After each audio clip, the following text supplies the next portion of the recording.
So what the hell are you going to do when your husband has just been caught looking for God knows what in a random London street on a Ring doorbell? Not to mention the fact that the whole world has been completely disgusted by his car crash BBC interview. Tom Bower humiliates Meghan Markle's cringeworthy PDA with Prince Harry at Beyoncé's concert. Tom Bower is back. And this time he's torching Meghan Markle for what he calls one of her most cringeworthy stunts yet.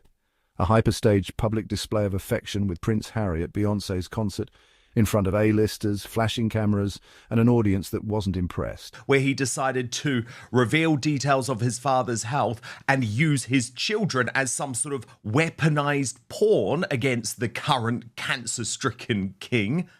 Oh, I know.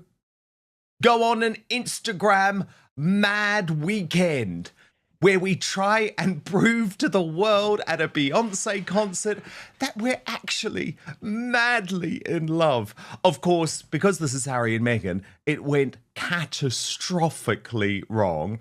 Look at this slow motion video from the Royal Grift where they point out she is utterly repulsed by the PDA from Prince Harry. Look at this now. In slow motion, and then there is the horror on Meghan's face. Get away from me, man. Oh, but I'm going to have to post this anyway because I've got something to prove to the world. Then, of course, there's the hat, isn't there? And as the Royal Rogue pointed out, wait a moment, isn't that Catherine's hat? And of course, the obsession in terms of cosplaying Catherine has just been ratcheted up to a whole level. Meghan also posted the inside of the hat getting a twirl. Of course, the children are named within it. There's been so much reaction to this crazy night at Beyoncé, where Meghan posted, "Thank you, Beyoncé and team, for an amazing concert and a very fun date night. All love." Nancy Sidley wrote, "When you have to get your husband hammered just to take a picture. Meghan has a history of doing this to Harry." She added, "Harry and Meghan at the Cowboy Carter concert tonight. Once again, Harry looks thrilled to be there." Speaking facetiously, of course. And then there's the question of why they didn't attend. With all of the real friends of Beyoncé, Meghan's mole posted, "Why didn't Meghan and Harry attend the April 28th Beyoncé show at Sophia with their besties Tyler Perry, Oprah and Gayle? Most celebrities attended the first two nights, not the last." But of course, this is fundamentally a publicity stunt, as Tom Bower pointed out on GB News. He's wearing a pretty funky hat. This is a selfie. He looks slightly sweaty, as you'd expect at a concert, I guess. And Meghan also posted this picture of inside Harry's hat. So there's a British flag, there's a flag of the United States, there's the outline of the continent of Africa, there's Archie, Lily, and the words "my love," which I think is Meghan's nickname, right, Tom? Do you think he's happy, really, Harry? So stay tuned, because Bower doesn't hold back.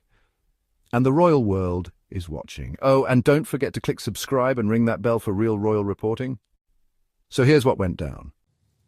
I think they're just absolutely brilliant media manipulators. It is extraordinary how the moment one headline comes up, or like the one in the Sun, or the moment Kate does something with her children, the Montecito media machine gets whirring up, immediately gets the retaliation in, and this is really all just part of the battle. No, he's not happy. She's clearly very unhappy because she's had some terrible reviews for her programs, but all they can do all the time is fire pot shots. Yeah. And we on this side are enjoying the spectacle, because there's only one way that this can end in the end, and that's badly. But there's a lot more peaks and troughs and hijinks to go before we really see the climax of this astonishing saga.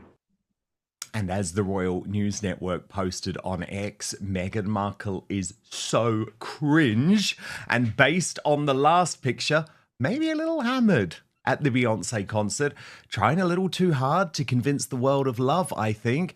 They look like immature teenagers, and that's not a compliment. Strip the titles, Charles. And Brittany, editor of RNN joins me now.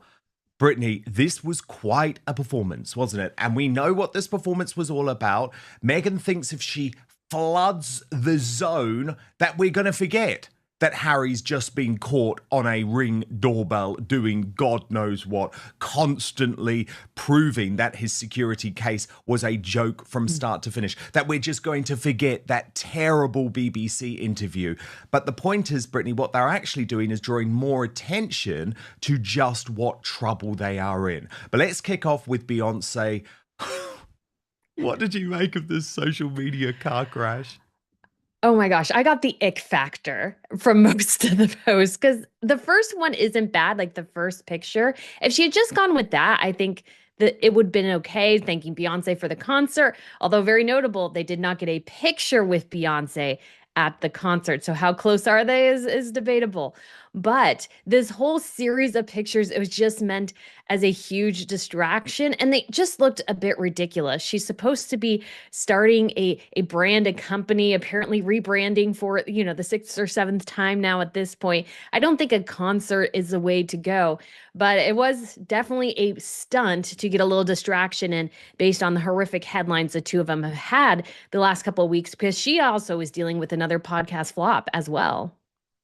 And you're very right to point out, Brittany, the way that it works at these concerts is that if you're truly in the A-list, you get invited backstage. And we presume that didn't happen because we didn't see a picture of it. Really telling, isn't it, though, as well, that Harry and Meghan didn't attend on the same night as Oprah, Gayle King, and Tyler Perry, the trio who are all seemingly trying to distance themselves from the car crash of the Markles in public, at least. Yeah, when it comes to the relationship with Oprah, like we haven't seen Oprah with Harry and Meghan in a couple of years at this point. Meghan did go to the event with Tyler Perry, but he sort of looked somewhat dismissive of her at the same time. But when it comes to Harry and Meghan, they just generate constant negative headlines. And when you attach yourselves to them, you kind of get dragged into the toxicity, whether you want to or not, whether you think it's right or not, because some of them will complain, oh man, Harry and Meghan, I get associated with them and then everybody hates me for a while. And it just becomes evident that I think some people are just like, okay, we'll sort of associate with you on the side, but we don't want to be all that publicly associated with you either. Jessica Alba very carefully kept Meghan Markle out of any picture video type of thing at Kerry Washington's birthday, went out of her way. Like, you had to know Meghan was there to really spot her. And Meghan, of course, made herself known too, eventually to the press. But Jessica Alba went way out of her way to avoid actually being that publicly associated with Meghan Markle. And I think all of Hollywood is going in that direction. Beyonce's concert in Los Angeles was packed with celebrities, and there, in full view, were Meghan and Harry, hand-holding, whispering, forced laughter, leaning into each other dramatically. And the thing is, Brittany, we know what this is all about. It is all about that picture. It is all about the fact that Harry was caught in London by the Sun, looking completely wired in some way, charging up and down a street on his own, without security, on his mobile phone, apparently at a friend's place, Brittany, even though the friends no longer live there.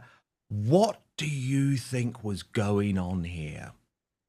I mean, it's just so bizarre. And think about it. The neighbors were talking about him going door to door, and someone didn't know who he was because I think they were all freaked out. He got this entire neighborhood block a bit on edge because he was like randomly going to their doors trying to track somebody down.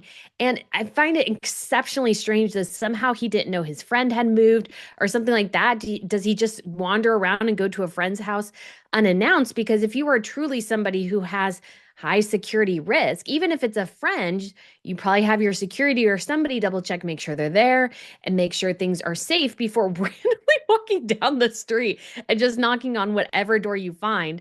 And I would understand, like, me and as an American, the European addresses are a little different. So I would maybe probably have a harder time finding something, but it's like, he lived in London most of his life. Like, where is he going?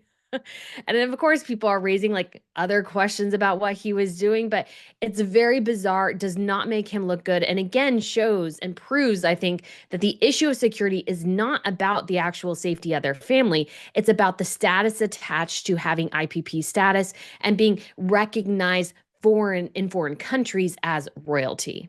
Well, of course, because if he gave a damn, Brittany, about his security, he wouldn't be doing this, would he? Just like he wouldn't have ordered Deliveroo to his friend's place, because that goes against Security 101 if you're a royal. So he doesn't actually seem to really care that much about his security. But I do agree, this was an absolutely devastating moment. And what's so fascinating is, in some ways, you could argue that Meghan would say, well, the Beyonce concert was a success because it managed to move on the headlines a little bit. But I think fundamentally what we see with Harry in both of these examples is a man in the middle of a meltdown, is a man who is lost, a man who doesn't know who he is anymore, a man who's really, I think, losing touch with reality. And both images actually were pretty tragic, although I do love the internet having quite a lot of fun with the Ring doorbell. Brittany, look at this one here. As if William is on the other side saying, you look familiar. Did we go to Eton together? But Brittany, the point is, this is a portrait of a man lost, of a man who has lost it all thanks to his wife. And maybe, just maybe, because we keep seeing that sort of glazed over look in his eyes, he's starting to realize it. I think so. And you get the sense, because of how he speaks and everything, that he's kind of talking out of both sides of his mouth. And you kind of see this look on his eyes that he just doesn't realize how hypocritical he's being in many ways. And I think it's because he's so twisted up, because he left to please his wife, but yet he wants to think it was his decision, but he's mad about the decision, but he can't blame his wife. Like, there's so many, I think, churning emotions going on within him that he just really doesn't know when down is up and up is down. And in that respect, I do feel sorry for him, but he's harping about the security. And then earlier last week, we had a picture of Archie in Mexico. And it's like, as an American, I know that while Mexico in many places is safe, especially around the resorts, the cartel violence is getting closer and closer in. They've had more and more issues in those resort areas. And so it's like, you're so concerned about your security. I don't even go to Mexico because of security issues. So why in the world are you going? It's all so topsy-turvy. And I think him wandering around a London neighborhood, trying desperately to find a friend as if he's trying to find a lifeline, that's so indicative of, I think, actually where he is mentally right now. It wasn't just PDA, it was full-blown theatrical affection. But Tom Bower wasn't buying it. The royal biographer called it embarrassingly performative, suggesting Meghan was acting more than anything else. Oh, big time. Big time. But we know that Meghan was trying to flood the zone, Brittany, this weekend, because on Sunday, yesterday, which is Mother's Day in the United States and also in New Zealand, so happy Mother's Day to my wonderful mother, Mary Wotton. But there she was with another totally bizarre picture, apparently, of Archie and Lilibet. And what was so fascinating, Brittany, is she had to pay tribute to herself. Not something Meghan Markle struggles to do, to be honest. So she posted, cheers to juggling it all with joy. And to these two gems who still attempt to climb Mama Mountain, smother me with kisses, and make every day the most memorable adventure. Being your mom is the greatest privilege of my life. I too love you more than all the stars in the sky, all the raindrops, and all the salt on all the French fries in all the world. And according to Taz posted on this, Brittany, shocker, Meghan posts a Mother's Day post celebrating herself. The admission of a full-time nanny doesn't really sell the juggling mummy routine. Harry could have posted something. What about her own mum? Another bizarre, pointless photo. No glowing orange hair this time, though. What did you make of this one, Brittany? I mean, it's very strange, but very Harry and Meghan, because you see sort of the kids, based on the filters that they use for their pictures, you see the kids' hair shift from various shades of like red and auburn and everything. And so I don't know what the point is. I mean, the lighting, I think, plays a part here in the picture, but they try to mask the kids so much. It just comes across as very, very strange. And I think when it comes to her Mother's Day post praising herself, I mean, we shouldn't be that surprised. And I think it was around Mother's Day in the UK where she posted a picture of her mom. And I can't remember, I don't think she posted a picture of Diana, but then, Harry and Lily, and then herself and Harry or whatever. And so it was like the series of pictures there. It was like, well, that other day I could post other people, but this time it's all about me. This is Mother's Day in the States. This is my day, my morning, my time to be celebrated by you all, because for Meghan, all the love should just go to her. She just doesn't really seem to expend as much love to others around her. And so it's very much a day where she just wants to celebrate. It's a day to celebrate Meghan and all the wonderfulness Meghan does while the nanny actually makes breakfast downstairs. Oh, 100%. But she must think we're stupid, Brittany, seriously, because the children, I mean, look, at the very least, I think what we can say is that these are clearly pictures taken out of sequence. And they're clearly pictures that are manipulated either by AI or Photoshop, because it's like one moment the hair is this color, then the foot is looking really weird, or Archie's toe is looking really weird. None of it adds up. And it's like, you have already shown us your children's faces. What is this weird game? Very, very odd.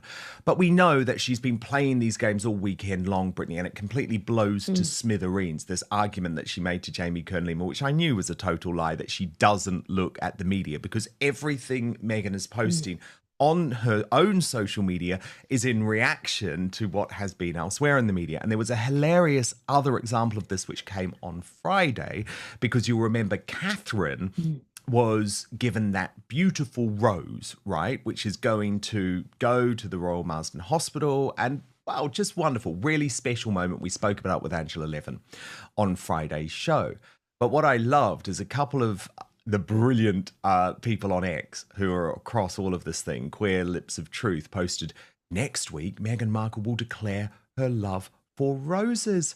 But as Harry's grey suit pointed out, it didn't take a week. Brittany, it took less than 24 hours. And they wrote, the stalker just dropped a new video from her vault. Here's a screenshot. I spy a lot of roses. She really can't help herself. And it was a video, Brittany, that she posted with the quote, flower arranging with Guy last spring. Just wait till you see what I've been cooking up this year, more soon. But there's all of the roses. So it's like, Brittany, again, are we meant to believe that this is a coincidence? In a savage takedown, Bauer told British media Meghan knows exactly when the cameras are rolling and that PDA was no coincidence. It's a calculated moment to remind Hollywood she's still here and still clinging to royal relevance.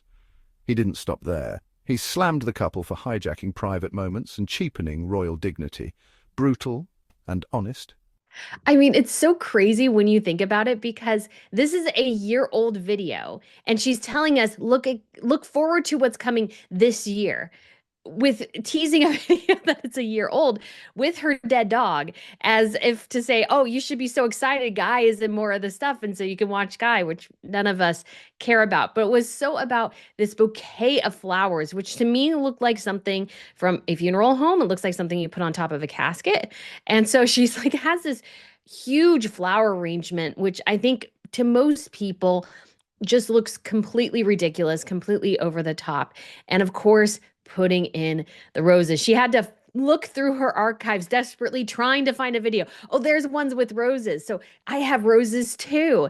And it's just so pathetic in so many ways. And I'm just looking at all this stuff just from like even a business and marketing perspective.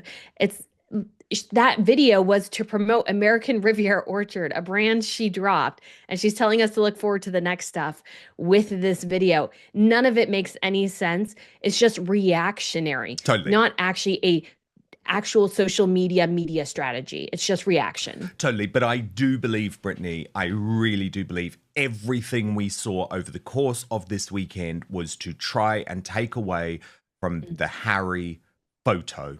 the doorbell photo because it's just so damaging to him. It's so damaging to him on so many levels.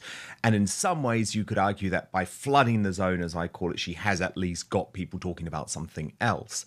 However, Brittany, what is so fascinating is that the stateside turn against Harry and Meghan, including from the liberal lefties, is continuing at pace. I was shocked this week to see that SNL, Saturday Night Live, savaged Harry and Meghan in a joke in regards to the US-UK trade deal. Now, for people who don't follow SNL, I mean, this is very much a left-wing show. This is the type of show that would have been expected to ally with Harry and Meghan versus the royal family. And as far as I'm aware, it's the first time that they've really gone for Harry and Meghan. And I mean, Brittany, it's actually a great joke, right? Because I think SNL is at its best when it isn't woke. But this is devastating. This is the worst Hollywood moment for Harry and Meghan since South Park. It's very public SNL. So that they went there with that joke, I think, is so indicative of how the tides are slowly turning against Harry and Meghan. And the funny thing is, for a show like SNL, Harry and Meghan are comedy gold. Like, you should so just continue to go down that route for SNL because there's just so much comedy between the two of them to mine. But that they're slowly dipping their toes in because Harry and Meghan do align with them, you could say, somewhat politically. And so oftentimes they're a bit hesitant to go and make fun of the people who are on their same side of the political divide. But that they're slowly moving there shows to me, and hopefully there'll be a larger skit sometime soon, that people in Hollywood are just getting frustrated by them like everybody else. They're seeing the opportunities. The comedy is too good not to mind. And I'm still hoping for a sequel to the South Park episode. There's so much more to go over. And South Park was excellent. So hopefully maybe we should see something again sometime soon there as well. At a Beyoncé concert meant to celebrate music and talent, Meghan Markle turned it into a PR moment. And critics like Tom Bauer aren't letting it slide. From cringe PDA to calculated press plays, the public is seeing through the act. And the royal fairy tale, well, it's looking more and more like a script. So, do you agree with Tom Bauer? Or was this just harmless fun? Go on, like this video, drop your thoughts below and be sure to subscribe, because honestly, this royal drama isn't over. Until next time, keep your crown polished and your tea hot.